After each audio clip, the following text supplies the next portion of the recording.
여러분 오늘 또 행복하셨어요? 네, 저도 행복했습니다. 여러분 지금 우리가 보고 있는 것은 왕의 제정 아니겠어요? 예, 왕의 제정의 그 핵심은 뭐냐? 네, 모든 것의 주인은 하나님이시다. 이게 핵심입니다. 하나님은 모든 것의 주인이시다. 네, 두 번째는요, 하나님은 모든 것의 공급자이시다. 이게 핵심이에요. 그렇기 때문에 우리의 모든 안정감은 하나님께 둔다. 네, 이것이 사실 믿음의 핵심이요, 또 왕의 제정의 핵심이요, 놀랍도록 성경 전체 안의 핵심이기도 합니다. 하나님은 끊임없이 두려워하지 마라 말씀하시는 그 이유도 뭐냐면, 우리가 두려워하는 것들이 다 공급에 관한 그런 문제들이에요. 건강의 문제, 이것도 공급에 대한 문제예요. 재정의 어떤 문제, 이런 문제들이거든요. 근데 주님께서 끊임없이 내가 주인이고 내가 공급자이니 너는 나에게 안정감을 두라. 돈에 두지 말아라. 어떤 권위나 위치에 두지 말아라. 하나님은 성경 전체 안에서 우리에게 요구하는 게 뭐냐면 믿음으로 살아라. 이것을, 그 믿음으로 산다는 게 뭘까? 여러분 저 표가 있네요. 2024년에 표 마음에 듭니다. 매일매일 하나님의 기쁨이 되는 새 기쁨 교회. 아, 이거 저도 원하는 거 아니겠어요? 하나님의 기쁨이 되려면 어떻게 해야 되는가? 이것은 히브리서 11장에 나와 있어요. 히브리서 11장 5절 말씀, 6절, 이 두 절 말씀인데요. 믿음으로 에녹은 죽음을 보지 않고 옮겨졌으니 하나님이 그를 옮기심으로 다시 보이지 아니하였느니라. 그는 옮겨지기 전에 하나님을 기쁘시게 하는 자라 하는 증거를 받았다. 놀라운 얘기예요. 여러분 원하시는 2024년 여러분 교회 표입니다. 하나님을 기쁘시게 하는 자다. 그렇다면 여러분 이 표를 그려놨다면 성경 구절이 바로 이 구절이에요. 히브리서 11장 5, 6절이 그 성경 구절입니다. 에녹의 어떤 면이 하나님을 기쁘시게 했는가? 첫째, 믿음이 없이는 하나님을 기쁘시게 하지 못하나니 하나님께 나아가는 자는 반드시 그가 계신 것과 또한 그가 자기의 찾는 자들에게 상 주시는 이심을 믿어야 할지니라. 하나님을 5절에 에녹은 하나님을 기쁘시게 하는 자라는 그런 어떤 증거를 받았어요. 그런 사람이었어요. 근데 어떤 믿음이? 첫째, 에녹의 믿음이 하나님을 기쁘게 했다. 믿음 없이는 하나님이 기쁘게 하지 못한다. 여러분은 오직 하나님은 돈으로 기쁘게 해드릴 수가 없어요. 여러분이 아무리 많이 헌금 드려도 그것 자체로 하나님을 기쁘게 해드릴 수 없습니다. 하나님은 믿음 없는 헌금을 기뻐하시겠습니까? 아니요. 왜냐하면은 우리 예수님께서 많은 사람들이 헌금했는데 가부가 랩돈 2립을 헌금했어요. 지금으로 말하면 500원짜리 2개입니다. 근데 우리 예수님이 이 자매가 나를 가장 사랑한다. 왜? 없는 중에 생활비를 전부를 드렸다. 이렇게 계산하시는 주님, 그 사랑을 돈으로 측정했나요? 아니요. 그 사랑을 돈으로 측정하지 않았습니다. 이 자매가 얼마나 주님을 사랑하는지 자기가 써야 되는 생활비 전부를 넣어버렸어요. 어떤 사람은 100억 있는 것 중에 1000만 원 드렸을 수도 있죠. 그러나 이 자매는 500원짜리 2개 있는 상황에서 2개 다 드려버린 거예요. 그러니 우리 하나님 계산은 돈의 많고 적음으로 계산하시는 분이 아니시다. 그러니 하나님께서 여러분의 교포처럼 교회에 하나님을 기쁘시게 하려면 믿음이 있어야 되는데 어떤 믿음이냐? 2가지 믿음이라고 성경이 말하고 있습니다. 첫째, 반드시 그가 계신 것. 이게 뭐예요? 반드시 그가 계신 것.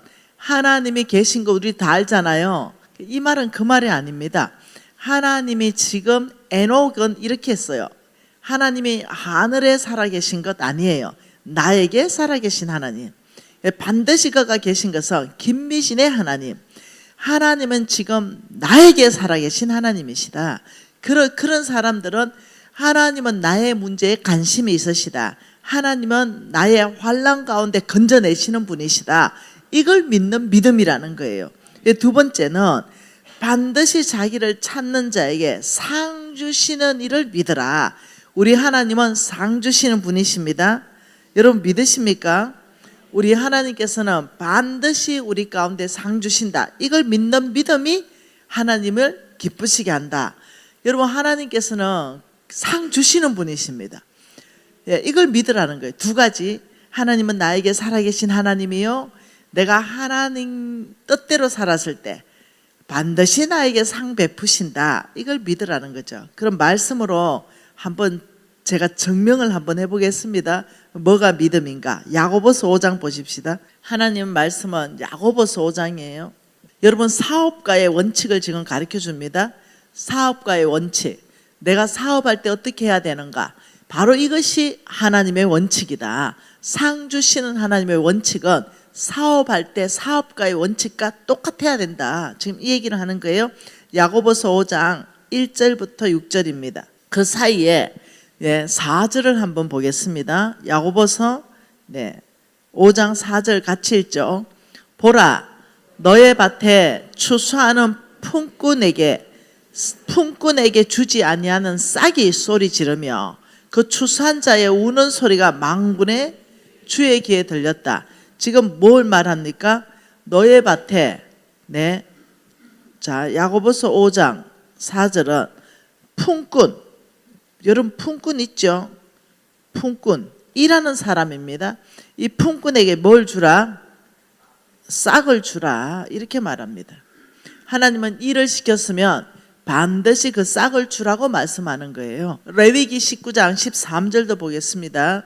레위기 19장 13절입니다. 뭐라 그럽니까?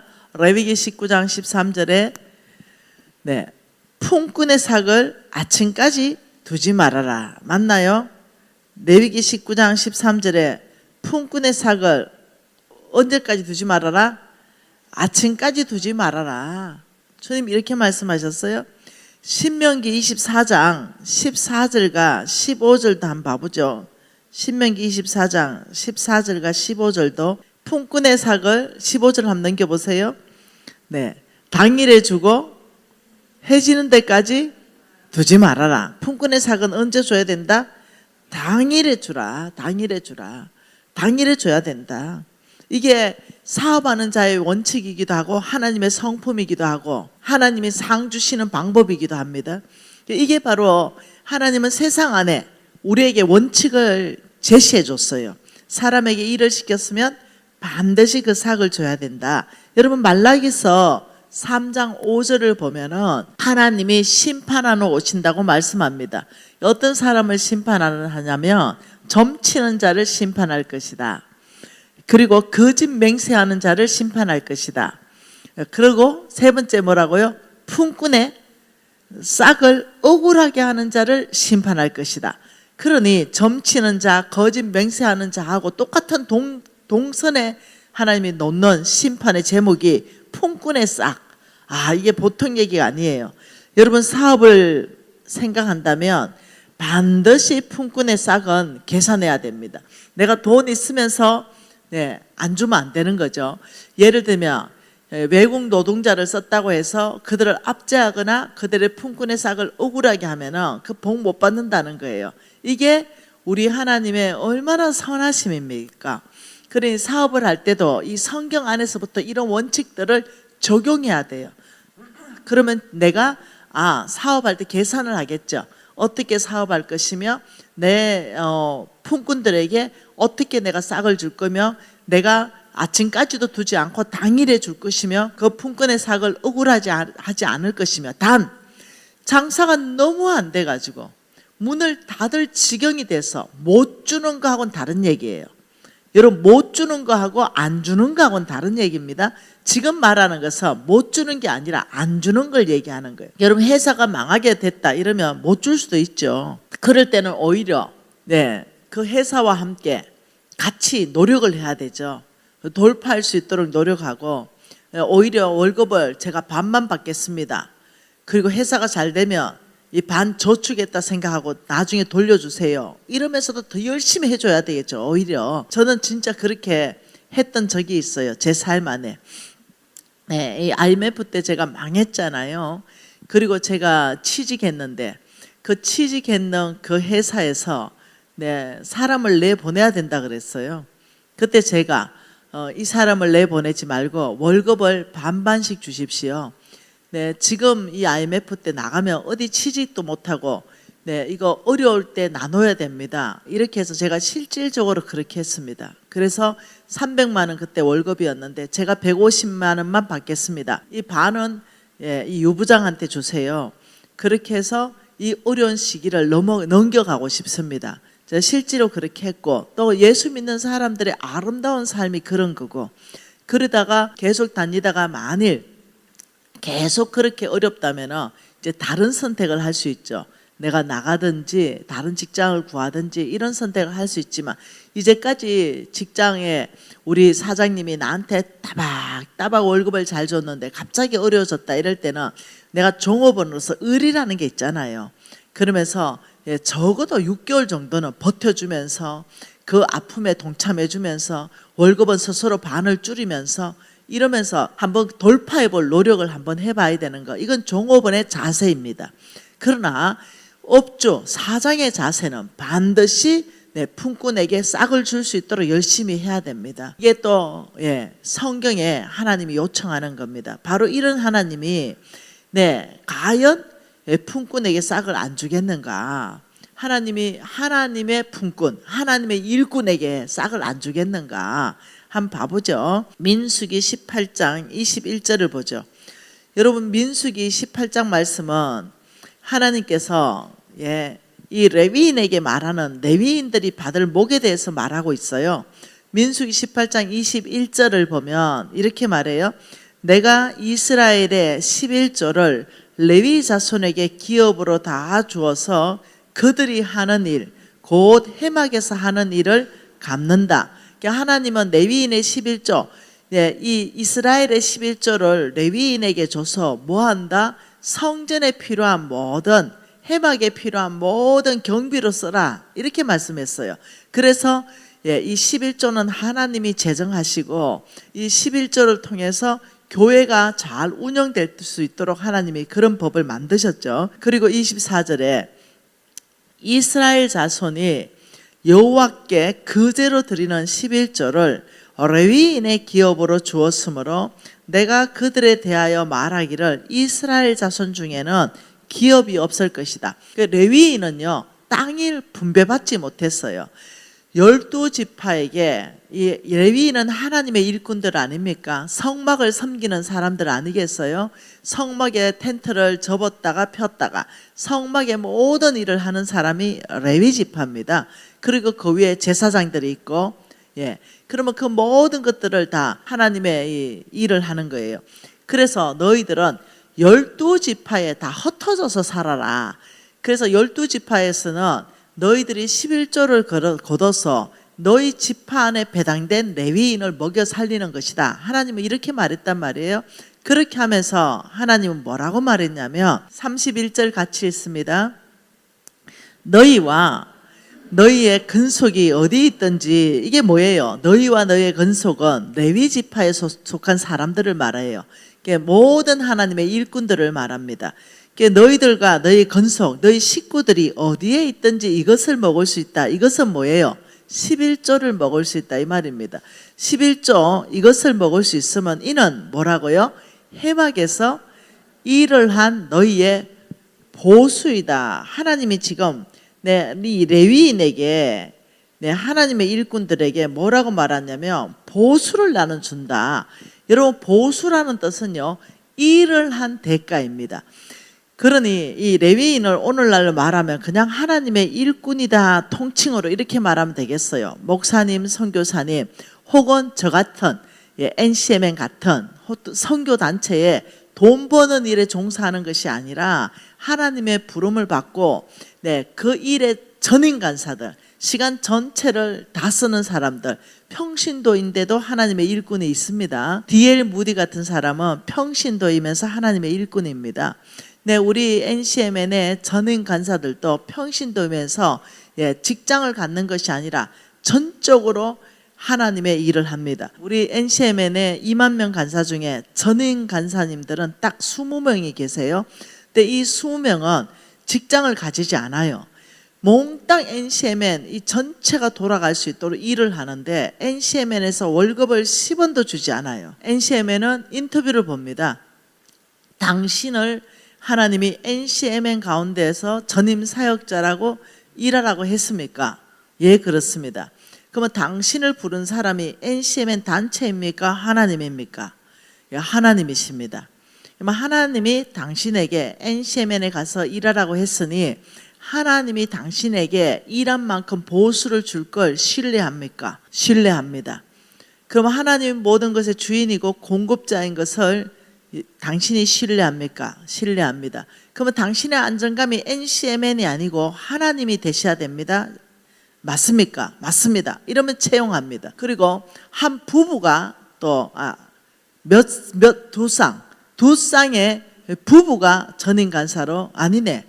도균 간사 부부, 영훈 간사 부부, 서문진이 간사 부부 또 있나? 예, 이 전임 부부 간사들이 몇 분이 계세요. 그런데 이분들이 다 직업이 양쪽 다 없잖아요. 전임 간사니까. 너무 놀라운 사실. 그들이 너무나 잘 산다는 사실. 나보다 더 잘 살아요. 나한테 용돈도 준다.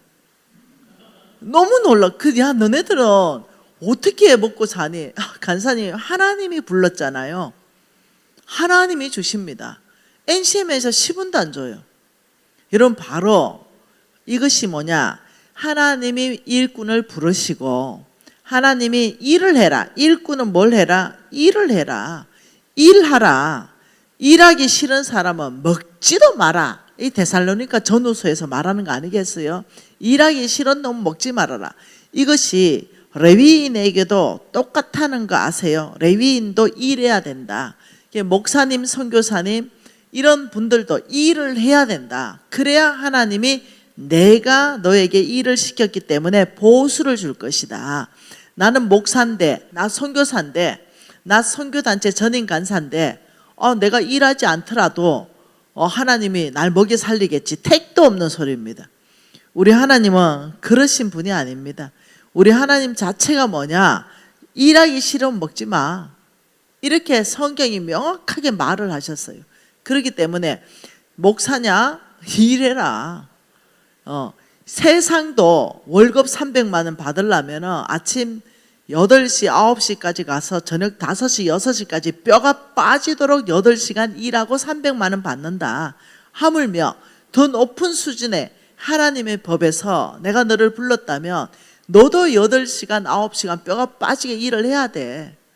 이런 목사님들, 선교사님들, 전임 간사들 뼈가 빠지게 일해야 하나님이 보수를 줍니다. 내가 목사인데, 내가 선교사인데 하나님이 뭔가 나에게 결핍이 일어나고 뭔가 내가 굶고 있고 뭔가 내가 집세도 못 내고 있고 아이들 공부도 못 시키고 있다면 나의 부르심을 다시 생각해 봐야 돼요. 정말 하나님이 나를 목사로 불렀는가? 나를 선교사로 불렀는가? 주의 종으로 정말 하나님 부르셨는가? 아니면 내가 하고 싶어 하는가? 이거 점검해 봐야 돼요. 하나님이 부르셨다. 이게 이제 점검이 되면 두 번째, 내가 세상 사람만큼 그보다 더 이상 내가 진짜로 하나님 일을 하고 있는 사람인가? 말씀 연구하는가? 기도하는가? 전도하는가? 신방 내가 나가는가? 하나님한테 내가 고용됐으니 이 고용주 하나님이 나에게 300만 원, 500만 원, 700만 원, 1000만 원 줄 수 있는 만큼의 일을 하는가? 저는 사장 아니겠습니까? 그럼 사람을 고용했잖아요. 그러면 이 사람은 300만 원, 이 사람은 500만 원. 일한 만큼 주는 거예요. 일한 만큼. 그래 우리 하나님께서는 그 말을 하는 거예요. 지금 31절에 레위인들아 너희 해막에서 일한 너희의 보수가 뭐냐? 내가 11조를 가지고 먹일 것이다. 이렇게 말한 거예요. 그러니 교회는 일한 목사님들에게 보수를 드리는 게 당연합니다. 네. 아니 보수 안 받고 그냥 일해야 된다. 이거는 비성경적입니다. 성경 안에서는 주의 종에게 일한 만큼 보수를 주게끔 되어 있습니다. 이게 여기만 있는 게 아닙니다. 다른 성경 구절 여러 군데 있습니다. 여러분 그런 하나님 오늘 지금 네, 하나님을 기쁘시게 한다. 이럴 때 첫째, 하나님이 살아계신 것, 나에게 살아계신 것. 두 번째, 상 주시는 하나님을 믿는 믿음이 하나님을 기쁘게 한다 했잖아요.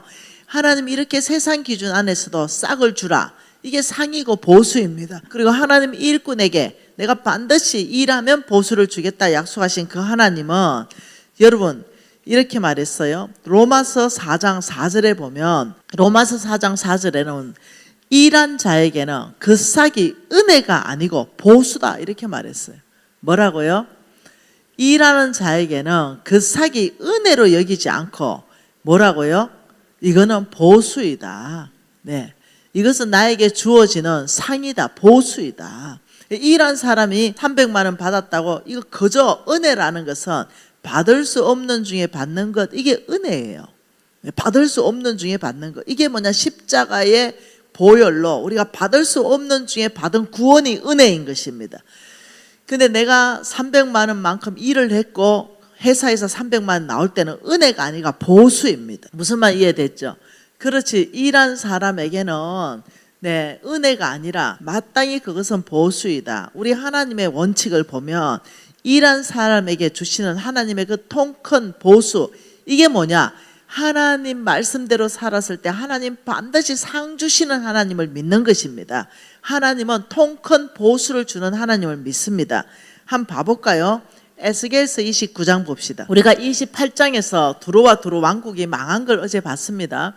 하나님께서 너무 화가 났죠. 두로와 두로 왕이 너무너무 교만해져서 재물을 의지해서 내가 신이다 막 이래서 하나님이 너 반드시 죽이겠다, 멸망시키겠다, 바다에서 너의 모든 걸 묻어버리고 다시는 일어나지 못할 것이다. 그런데 이 두로를 멸망시키는 데 있어서 하나님이 사람을 동원할 거 아니에요. 이 두로는 해상 무역의 중심 국가입니다. 거기에 하나님이 전쟁을 해서 그 두로를 멸망시킬 거 아니에요. 그때 누구를 불렀냐면 느부갓네살 왕과 그 군대를 불러서 두로를 치게 했습니다. 한번 보죠. 에스겔서 29장 18절부터 봅시다. 18절부터 20절. 인자야, 바벨론의 느부갓네살 왕이 그의 군대로 두로로 치게 할 때에 크게 수고하여 모든 머리털이 무질러졌고 모든 어깨가 벗어졌으나 그 군대가 그 수고한 대가를 두로에서 얻지 못했다.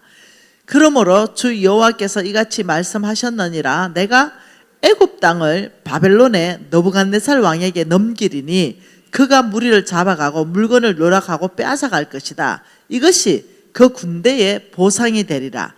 그들의 수고는 나를 위하여 함인적 그 대가로 내가 애굽 땅을 그에게 주었느니라. 주 여호와의 말씀이니라. 여러분, 우리 하나님은 어떤 분이냐? 공짜로 일을 안 시킨다. 우리 하나님은 공짜로 안 시킨다. 예, 느부갓네살 왕, 바벨론의 느부갓네살 왕과 그의 군대를 동원해서 저 두로를 치게 했습니다. 이 두로를 치게 했더니 거기에 모든 머리털이 무질러 정도로 어깨가 다 벗어질 정도로 큰 전쟁이 일어났습니다. 왜? 여러분, 엄청난 이 부국을 상대로 전쟁을 일으켜서 승리하는 건 이게 쉬운 일이 아닙니다. 굉장히 어려운 일이었어요. 그럼에도 불구하고 느부갓네살 왕이 못 이겼어요. 그 부국에서.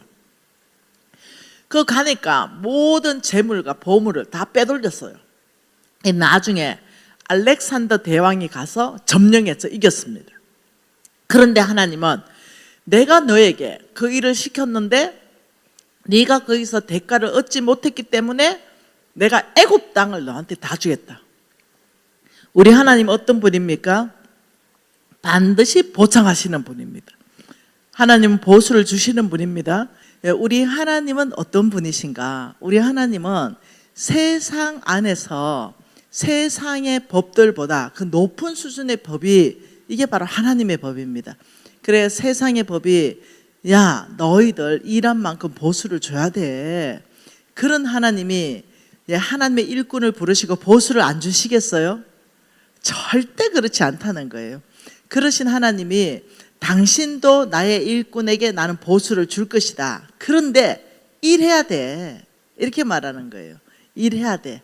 일하지 않으면 안 돼. 보수를 받으려면 일을 해야 되는 것입니다. 우리 주님 놀랍게 말씀하셨잖아요. 네, 일하기 싫은 사람은 먹지도 말라. 독하게 말씀하셨잖아요. 그렇기 때문에 저는 참 너무 놀라운 걸 봤어요. 저분들은 아무 수익이 없는데 하나님이 어떻게 먹이실까? 예, 제가 우리 전임 간사들을 보잖아요. 너무 놀랍죠? 다 먹이셔요. 갑자기 자녀가 사업하는 게 너무 사업이 잘 돼가지고 그 자녀가 엄마 아버지 사역비를 후원해 주긴 이런 일이 발생하는 거예요. 그 자녀가 망했던 자녀거든요. 그런데 빚을 꽉 줬던 자녀거든요. 근데 그 빚을 다 갚고 사업이 너무 잘 되는 거예요. 그래서 엄마 아빠의 모든 사역비, 생활비를 후원하는 거예요. 이런 일이 톡 생기고 어떻게 모일까? 희한한 일이 생기는 거예요.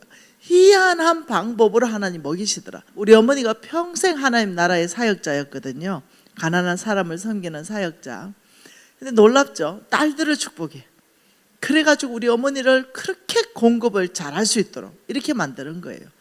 여러분, 하나님의 일꾼에게 하나님은 그 일꾼이 일을 하면 하나님 책임지신다.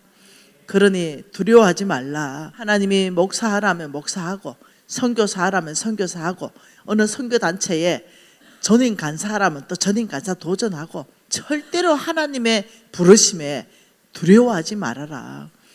그 하나님의 성품이 그러시다. 또 우리 하나님은 어떤 분이신가 한번 보죠. 마태복음 20장입니다. 우리 하나님 어떤 분인가. 마태복음 20장에 자, 포도원의 일꾼들이 있지요. 포도원의 품꾼들이 있습니다. 네, 20장에 보면 소제목이 포도원의 품꾼들 이렇게 되어 있어요. 그러면서 20장 1절에 보면 천국은 마치 이렇다. 이 천국에 대한 얘기를 하는 거예요. 하나님 나라의 원칙을 얘기하는 겁니다. 천국은 마치 품꾼을 얻어 포도원에 들여보내는 이른 아침에 나가는 집주인과 같아. 그러니 우리 아버지가 지금 어떤 분인가, 우리 주님이 어떤 분인가를 설명해 주는 거예요. 그러면서 뭘 하냐면 그가 우리 주께서 이 말이죠. 하루에 한 데나리온을 품꾼들에게 약속하고 포도원에 들여보냈는데 제3시에 들여보냈다. 이게 오전 9시입니다. 그리고 이른 아침은 오전 7시입니다. 그리고 5절에 보니까 제6시 12시입니다. 제9시 오후 3시입니다. 그리고 제11시 오후 5시입니다. 자, 이렇게 하는데 보니까 자, 오전 9시에도 우리 포도원에 가서 일해라 해서 품꾼을 고용하고 12시도 우리 포도원에 가서 일해라 구하고 그리고 또 그게 인력하는 그쪽에 가보니까 아직도 일자리 못 구한 사람이 많은 거예요. 그러니 너 3시에 와서도 우리 포도원에 들어가 일해라. 그 오후 5시, 6시면 일이 끝나는데 오후 5시에도 아직 일자리에 못 구한 그 사람들이 있어서 니도 우리 포도원에 가서 일해라. 이렇게 해서 다 일을 했어요. 그리고 이제 품삯을 주는데 여러분 잘 알잖아요. 한 데나리온씩 주니까 일찍이 일을 많이 하는 사람이 불평을 했어요. 왜 나는 한 데나리온 주고 쟤는 지금 1시간밖에 일 안 했는데도 한 데나리온 주냐고. 그때 우리 예수님 뭘 했어요? 내가 너에게 잘못한 거 뭐가 있냐? 내가 처음부터 한 데나리온 주겠다고 약속하지 않았냐? 전혀 잘못한 거 없지 않냐? 이렇게 얘기했어요. 그러니까 우리 하나님 나라는 이거예요. 오전 7시, 9시 이 사람도 가장이에요. 식구를 먹여 살리는데 하루 품삯 한 데나리온, 지금으로 말하면 10만 원이 필요해요. 그런데 그 일을 구하기 위해서 그 식구의 그 가장의 마음으로 내 5시가 됐는데도 떠나지 않고 나를 써주는 사람이 없을까? 저는 일하고 싶어요. 나를 좀 고용해 주세요 하고 그 시장에 여전히 있는 거예요. 그러면서 너도 오라. 1시간 일했지만 너가 필요한 건 한 데나리온이오다. 너가 필요한 건 일당이다. 10만 원이야. 이 얘기예요. 우리 하나님 얼마나 아름다우세요. 우리의 욕심이 뭐예요? 나는 일 많이 했는데 10만 원이고 쟤는 한 시간 했는데 10만 원. 그게 하나님 나라는 그렇지 않은 거예요. 하나님 나라는 필요한 사람에게 필요한 만큼 주신다는 거예요. 네, 다 1시간 일했지만 게을러서 안 한 게 아니에요. 못한 거예요. 우리 하나님 얼마나 선하신 분인가. 우리 하나님 얼마나 선하신 분인가. 여러분, 저는 우리 하나님 나라의 균등의 원칙을 봅니다. 우리 하나님의 나라의 균등의 원칙은 n분의 1이 아닙니다. 모두가 똑같은 게 아닙니다. 필요한 만큼 주는 게 하나님 나라의 균등입니다. 여러분, 이게 모든 교회에 적용될 수는 없어요. 그러나 우리 교회는 몽땅 성경적 재정 원칙으로 다 무장되어 있습니다. 우리 교회 목사님들이 8분이 계신데 그중에 홍성근 목사님이 당년 설교를 가장 많이 하시고 당년 가장 많이 수고하세요. 그러면 사례비가 홍 목사님이 가장 많아야 되잖아요. 당연히 그렇게 해야 됩니다. 담임 목사님 사례비가 당연히 제일 많아야 됩니다. 이거는 질서입니다. 그리고 부목사님이 그 밑에 좀 적어야 되고 전도사님은 더 적어야 되는 게 이게 정상이고 이게 성경적인 법입니다. 우리도 당연히 그렇죠. 그런데 본인 스스로가, 우리 홍 목사님 스스로가 나는 이제 아이들 3명을 시집장가 다 보냈다. 나는 이 돈이 다 필요가 없다. 나는 이제 마누라하고 나하고 둘이 먹고 살면 되는 거다. 그러니 내가 돈이 많이 필요하지 않지 않겠느냐. 그런데 저 전도사가 있어요. 신용선 전도사님. 저 전도사는 지금 애가 줄줄이 나서 돈이 제일 많이 필요하지 않냐. 내한테 주는 월급을 저 전도사한테 주라. 목사님에게도 드리고 전도사님에게도 드리겠습니다. 그건 또 하나님 원칙이 아니야. 적정해야 돼. 전도사님의 월급을 필요하다고 이거 다 줄 수는 없죠. 그러니 나의 사례비를 요만큼만 주고 저 전도사님에게 주라. 그 전도사님이 우리 홍성근 목사님보다 3배를 받습니다. 여러분, 아름답잖아요. 스스로 그렇게 할 때 아름다운 거잖아요. 근데 교회가 그렇게 할 수는 없습니다. 담임 목사님 부부만 남았으니까 적게 받고 전도사님 애 5명이니까 많이 줘. 교회가 이렇게는 하면 안 되는 겁니다. 질서 가운데 해야 돼요. 당연히 담임 목사님 많이 주고 부목사님 좀 덜 주고 그 다음 전도사님 좀 덜 주고 해서 질서를 세워야 됩니다. 그러나 스스로가 이렇게 하는 건 너무 아름답다. 이 얘기를 하는 겁니다. 이게 뭐냐? 하나님 나라의 균등이라는 겁니다. 여러분, 하나님 나라의 균등은 이 왼쪽 그림 이거 아닙니다.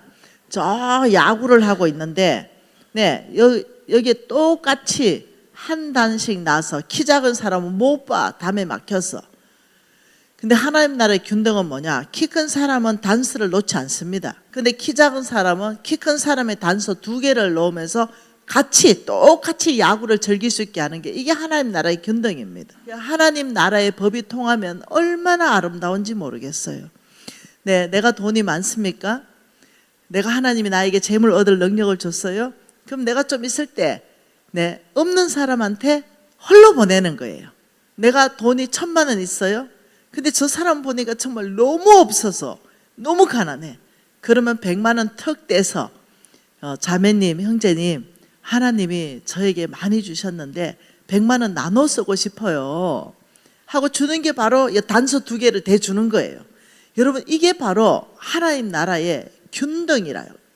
여러분, 하나님 나라의 재정 원칙은 너무 아름답잖아요. 고린도 후서 말씀에 그 말씀 있죠. 고린도 후서입니다. 고린도 후서 8장에 뭐라고 말하냐면 8장입니다. 네, 12절, 13절, 14절에 하나님 이렇게 말합니다. 할 마음이 있으면 있는 대로 받으실 터이요 없는 것을 받지 않는다. 하나님은 너희들이 할 마음이 있으면 하는 만큼 난 다 받을 거야. 집 가져와도 받고 땅 가져와도 받고 너희 돈을 1억 가져와도 받을 거야. 너희들이 할 마음만 있으면 많이 해. 내가 다 받을 거야. 근데 없는 건 안 받을 거야. 이 말이 뭐겠어요? 빚지지 말아라. 없는 건 안 받는다. 너한테 있는 집은 받을 수 있지. 너한테 있는 통장에 돈도 받을 수 있다. 그렇지만 너 없는 거 빚내 가지고 땡볕 내서 가져오는 거 이건 내가 안 받아. 지금 이 얘기예요. 그러면서 하나님이 이는 다른 사람은 평안하게 하고 너희를 공고하게 하는 것이 아니다. 우리 하나님 우리를 공고하게 하지 않으십니다. 우리를 압제하지 않으세요? 우리를 버겁게 하지 않으세요? 그러면서 균등하게 하려니 균등하게 하는데 이제는 너희의 넉넉한 것으로 그들의 부족한 것을 보충해라. 그런데 또 후에는 그들이 넉넉해질 때 너희의 부족한 것을 보충하는 것이다. 여러분, 이게 하나님 나라의 균등입니다. 자, 여러분, 헌금에 대해서도 하나님 나라는 놀랍죠. 균등입니다. 여러분, 이래 말하면 좀 우습죠. 제가 말씀해 드릴게요. 레위기, 헌금은 그러면 어떻게 할 것인가? 레위기 말씀입니다. 하나님 나라의 헌금의 원칙입니다. 자, 레위기 1장 2절에 읽어볼까요? 이스라엘 자손에게 말하여 이르라. 너희 중에 누구든지 여호와께 예물을 드리려거든 가축 중에 소와 양으로 예물을 드리라. 예물은 헌금입니다. 하나님 앞에 드리는 이것은 소와 양으로 드리라. 여러분, 소와 양은 뭐냐면 이 사람들은 부자들입니다. 돈 좀 있는 사람들이에요. 소도 있고 양도 있는 사람이에요. 이 사람들한테는 돼지도 있고 염소도 있고 닭도 있고 오리도 있어요. 그리고 뭐 새들도 있겠죠. 그런데 너는 부자구나. 너 있는 것 중에 가장 값비싼 걸로 나한테 가져와. 눈 빠진 거, 다리 저는 거 가져오지 말고 정말 너의 마음을 실어서 너 가장 값진 거, 아브라함에게 하나님이 가장 값진 거, 아브라함의 거부거든요. 어마어마한 부자예요. 아브라함에게 요청한 게 하나님이 돈이 아니고 너에게 가장 값진 거 이삭 가져와 이렇게 말했듯이 하나님은 너의 재물 중에 가장 값진 소와 양을 내가 받을 거야. 자, 그러면 레위기 5장 7절을 한번 보죠. 레위기 5장 7절 같이 읽습니다. 만일 그 힘이 어린 양을 바치는데 미치지 못하면 그가 지은 죄를 속죄하기 위해서 뭐 해라? 산비둘기 2마리, 집비둘기 새끼 2마리. 아, 산비둘기, 집비둘기 그것도 새끼. 예. 아, 우리 하나님 이 2마리. 이 사람은 뭐예요? 이 사람은 부자가 아니야. 이 사람은 그냥 가난한 사람이든지 아니면 평범한 평민이든지 이런 사람이에요. 그러니 너희는 소와 양이 없으니 나는 예물을 드릴 때는 소와 양을 원래 받는다. 그러나 너는 소와 양이 없이는 옆집에 소와 양을 구워서 빌리면 너는 공고하다. 삶이 공고해진다. 그게 아니라 너에게 있는 가장 값진 건 산비둘기고 집비둘기 새끼니 그것으로 가져오면 부자가 드리는 소와 양과 같다. 우리 하나님 얼마나 아름다우신지 모르겠어요. 여러분 11절도 봅니다. 5장 11절 같이 읽습니다. 만일 그의 손이 산비둘기 2마리나 집비둘기 2마리에도 미치지 못하면 그의 범죄로 말미암아 고운 가루 10분의 1 에바로 가져오라. 가루, 고운 가루, 그것도 10분의 1 에바, 2.2리터 조금, 이 말입니다. 이 사람은 누구냐면 더 가난한 사람. 우리 하나님 얼마나 아름답습니까? 부자는 부자대로, 부자가 산비둘기 가져오고 집비둘기 가져오면 하나님이 이놈 새끼 이거 봐라, 이거 이런 인색한 놈을 봐라, 이거 내가 너에게 이렇게 축복해 줬는데 양도 두고 소도 두고 이놈 새끼 이거 산비둘기 집비둘기를 내놓는 이놈을 내가 어떻게 축복하노? 여러분, 이게 하나님의 법입니다. 그런데 산비둘기 집비둘기밖에 없는 놈이 또 옆집에 가가지고 막 소 끌고 오고 양 끌고 뭐, 야 이놈아, 내가 언제 너한테 없는 걸 받는다 하더냐. 너는 산비둘기 집비둘기면 너의 전부야. 그걸로 충분해. 왜 너는 빚져가지고 스스로 공고한 삶으로 들어가느냐. 이것도 없어. 야, 너 밥할 때 쌀 한 줌 떼서 가져오면 돼. 그걸로 돼. 고운 가루면 충분해. 떡 만들고 빵 만들 때 그거 조금 떼서 가져와. 그거면 너는 충분해. 여러분, 이것이 몽땅 하나님 앞에 헌금이 어떻게 계산된다? 똑같이 계산된다. 똑같이. 이거는 적게 드리라는 게 아닙니다. 네, 하나님은 없는 걸 안 받고 있는 걸 받으시고 빚지지 말라는 선 안에서 하나님은 너에게 있는 것 중에 최고 값진 것을 내가 받을 거야. 우리 하나님 얼마나 선하신지 보세요. 저는 하나님을 깊이 알고 그분을 너무 사랑하게 되었어요. 옛날에는요, 예, 헌금 많이 하면 복 받는 줄 알았어요. 그래서 진짜 내가요, 막 빚내서 했어요. 막 마이너스 통장 내서 했습니다. 근데 하나님을 깊이 알고는 제가요 진짜 헌신자가 됐어요. 이렇게 아름다운 하나님, 제 전부를 가지십시오. 제 회사 통째로 가지십시오. 있는 거 드리겠습니다. 우리 집 하나님 앞에 다 바쳐드렸습니다. 아버지, 저 월세 살고 싶어요. 스스로 말입니다. 여기 어느 분이 오늘 비전센터 헌금해 주셔서 감사해요. 그렇듯이 네, 비전센터를 저희들이 지었거든요. 하나님 지어라 할 때. 예, 있는 게 집이잖아요. 집 들여버리고 네, 월세로 옮겼습니다. 네, 너무 사모하니까, 우리 하나님 너무 좋으니까, 있는 거니까 드리는 거죠. 빚내서 아니니까. 내가 월세 가고 우리 하나님 집 드리니까 내가 그렇게 기쁠 수가 없어요. 그걸 내가 우리 아들한테 유산으로 남겨준 거 딱 하나, 그 집이었거든요. 48평 13억짜리 아파트. 우리 아들이 그래요. 엄마, 하나님이 필요할 때 당연히 하나님께 드려야죠. 아, 여러분 참 고맙더라. 이게 우리 아들하고 대화했는 겁니다. 니들의 집안이 본을 보내야 되죠. 야, 아들아 며느라, 결정은 존중하는데 야, 이 아파트 너희들의 전 재산인데 엄마가 더 이상 유산을 남겨줄 게 없는데 그래도 성전 건축에 드릴 거냐. 우리 며느리, 예, 믿음으로 살 수 있어서 감사해요. 저희들은 아직 젊습니다. 우리 아들, 주께서 주신 것이니 주께서 필요할 때 드리는 게 당연합니다. 아, 참 자랑스러운 거예요. 여러분, 이제 30살이에요. 이제 30살. 그리고 이 엄마가 부자였잖아요. 지금은 뭐 하나님께 다 드리고 부자로 살고 싶지 않은 거죠. 저는 마음이 큰 부자입니다. 네, 지금 당장 부자로 살려면 그 가난한 사람한테 멈춰버리면 저는 엄청난 부자 됩니다. 근데 그렇게 살고 싶지 않은 거예요. 나한테 주어진 거, 있는 거 하나님께 다 드리면 행복하게 살고 싶은 거예요. 너무 행복해요.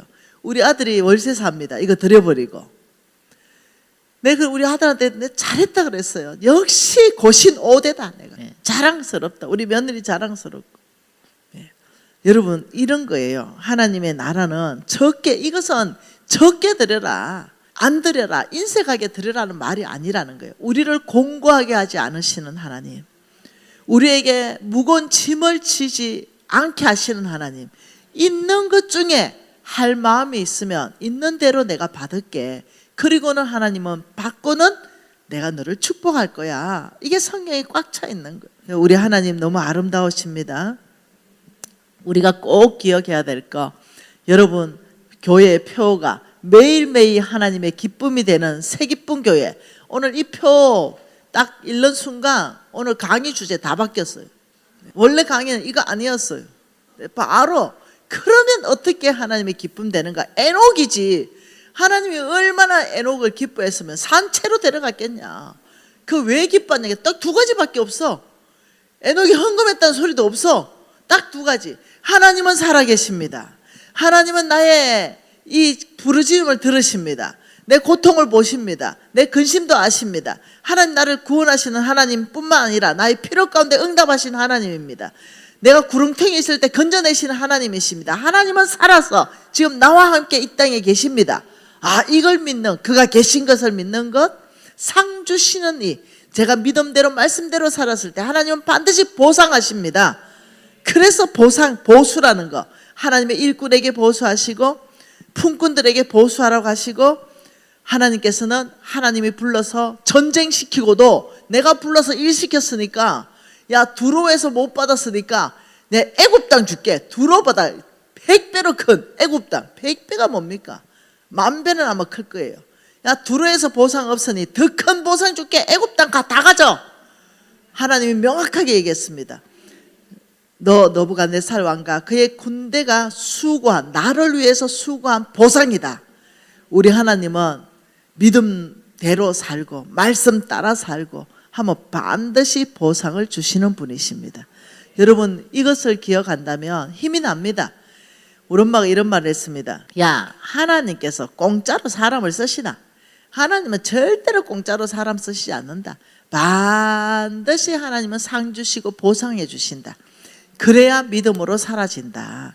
여러분, 히브리서 말씀 또 봐볼까요? 하나님께서는 이 히브리서 말씀을 통해서 우리한테 하시는 말씀이 있는 거예요. 믿음으로 이랬어요. 믿음으로 아브라함은 부르심을 받을 때 순종하여 장래의 유업으로 받을 땅으로 나아갈 때 갈 바를 알지 못하고 나갔으며 믿음으로 그가 이방인 땅에 있는 것 같이 약속의 땅에 거류하여 동일한 약속을 유업으로 함께 받은 이삭과 야곱과 더불어 장막에 거하였다. 장막에 거하였다. 이 장막은 뭐냐면요, 소유와의 관계에 단순한 삶을 살았다 이 말입니다. 아브라함은 엄청난 부자임에도 불구하고 단순하게 살았다. 왜? 대가 지불했다는 거예요. 하나님이 가자 아브라함 이러면은 장막은 후딱 걷어가지고 구름 따라 움직이는 거예요. 아브라함 구름이 멈추면 여기서 장막 치는 거예요.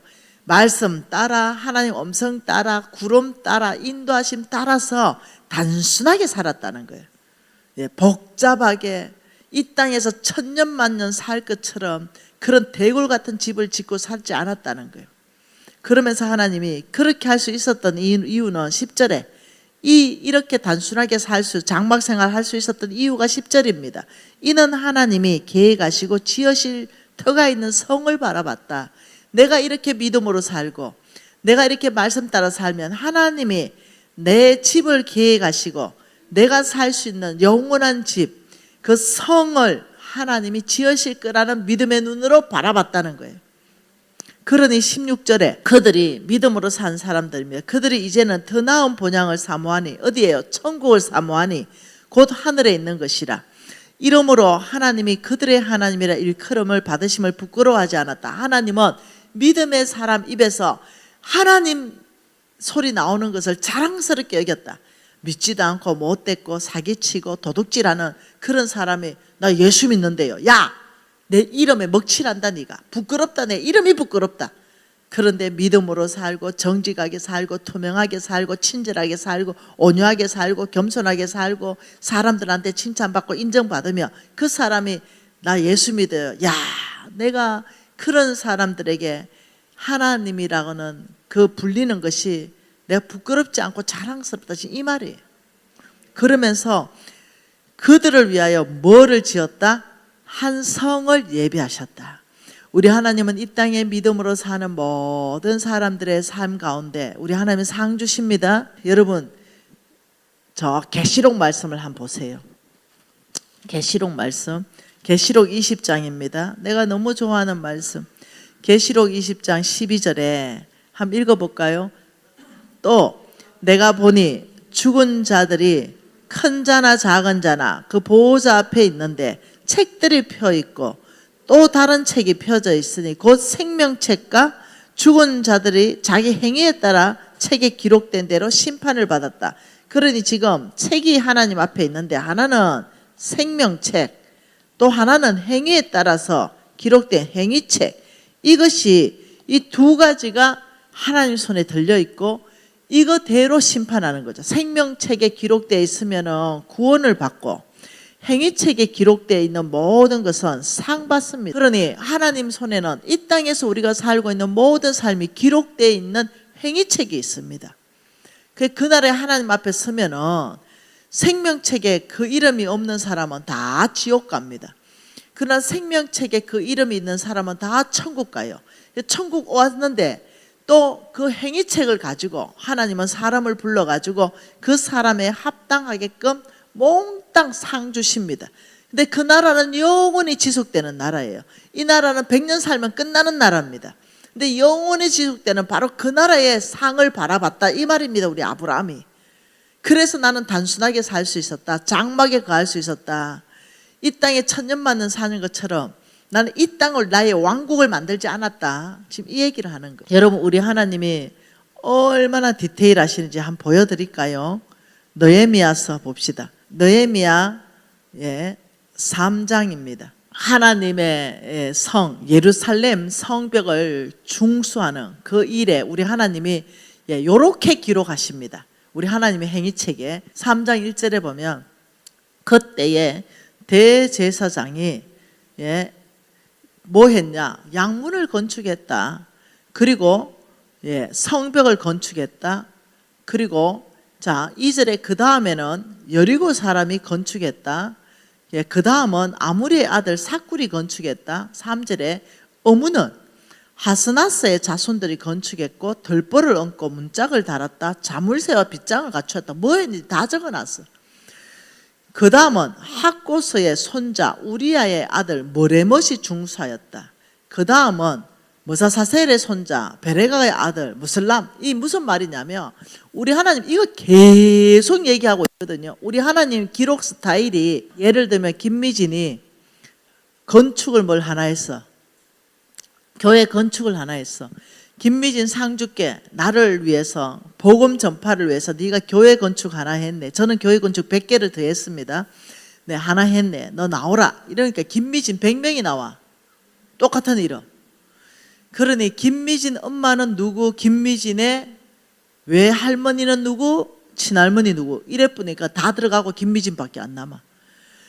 우리 하나님은 어떠냐? 내 이름만 기록하는 게 아니라 엄마 이름 기록하고 그 위에 할머니 이름까지 기록해서 절대로 똑같은 사람이 2명이 안 되도록 기록하시는 하나님. 일일이 자물쇠 하나까지 기록하시는 하나님. 문짝 하나까지 기록하신 그 하나님. 성경을 보면은 여러분 민수기 7장에 봐보면은 89절부터 12지파가 어떻게 했는가 쫙 기록해놨는데 보면 기가 막히게 기록해놨습니다. 어떻게 예물 드렸는지만 일일이 기록 다 해놨습니다. 우리 하나님 꼼꼼하대. 네. 엄청 꼼꼼하대. 그래서 어떠냐면 대충 기록 안 한대. 김미진이 성전을 어디에 어느 위치에 얼마만큼 돈을 어째 들여가지고 자문세는 뭐까지 달았으면 이거 다 기록 안 돼. 그리고 김미진 나오라 해서 이 자매에게 내가 상을 준다 이럴 때 모든 사람이 아무 말도 못하게. 네. 하나님은 그래서 공평하시다, 공의로우시다. 네, 그렇게 우리가 어떻게 살아야 되냐는 거죠. 이 땅을 바라보면서 사는 사람은 이 땅에 100년 살고 썩어져 버립니다. 근데 이 땅을 바라보고 사는 것이 아니라 그날에 나에게 상 주실 그 하나님의 나라를 바라보는 사람은 이 땅에서 시시하게 안 삽니다. 이 땅에서 하나님이 나의 모든 살았던 믿음의 삶을 하나님의 행위책에 기록하여 그날에 상 주시기 때문에 그래 안 삽니다. 네, 함부로 말하지 않습니다. 함부로 욕하지도 않습니다.